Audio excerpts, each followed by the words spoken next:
The sound wasn't a crack, it was a heavy, wet thud. 1 second, the group was standing in the humid silence of the jungle. In the next, Mark was crumpled on the damp earth. A rock the size of a human head sat beside him, vibrating as if it had been launched from a catapult.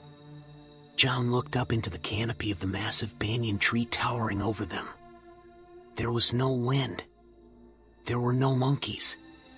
But something in the dark branches was watching them, and it had just declared war.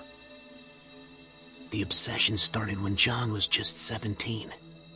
While most teenagers were spending their weekends at the mall or the cinema, John was drawn to the skeletal remains of the city. He was a seeker. He wanted to know if the veil between the living and the dead was as thin as the old folks claimed. He didn't go alone. He usually had his core team. There was Mark, whose physical strength usually made the group feel safe, and Dave, who looked more like a student headed to a library than a ghost hunter. Dave's specs would often fog up in the tropical heat, but his eyes were always peeled for anything unusual. They spent years exploring the rotting guts of the country. They walked through the hollowed-out remains of an abandoned hotel that has since been renovated. They crept through the silent halls of old nurse quarters where the smell of antiseptics still seemed to linger in the dust. They even ventured into a collapsing apartment complex hidden behind a massive civic center. John always felt a strange hum in these places. It wasn't just the decay, it was a presence. He noticed that the entities didn't always scream or jump out.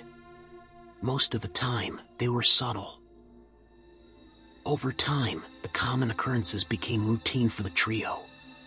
John grew used to the sensation of unnatural smoke drifting across his face. It wasn't like cigarette smoke or a fire, it was a soft, cold mist that felt like a ghostly hand stroking his skin. They would hear the sharp clack of a screw or a small pebble being thrown from an empty room, bouncing across the floorboards toward them. The whispers were the worst.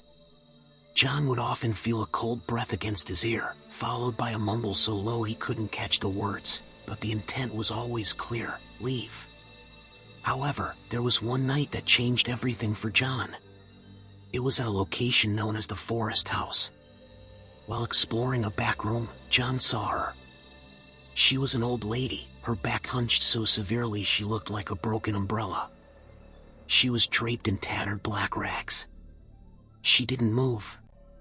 She just stood in the corner, a dark stain against the peeling wallpaper. John didn't tell the others until they were long gone, but he never forgot the way the light from his torch seemed to disappear when it hit her black robes. John developed a theory during these years. He believed that paranormal activity was like a battery. If you brought more people, the energy in the room would spike. The more fear and heartbeat there was, the more the entities could manifest. He wanted to test this theory, but he didn't realize how dangerous that test would become. The opportunity came when a larger group of friends, 12 people in total, begged to join them on a trip to a notorious abandoned villa on a hill. John was hesitant. 12 people was a lot of energy. Most of them were terrified before they even got out of their cars. As they approached the gates of the villa, the air turned heavy. It felt like walking through invisible cobwebs. John could feel the fear radiating off the newcomers.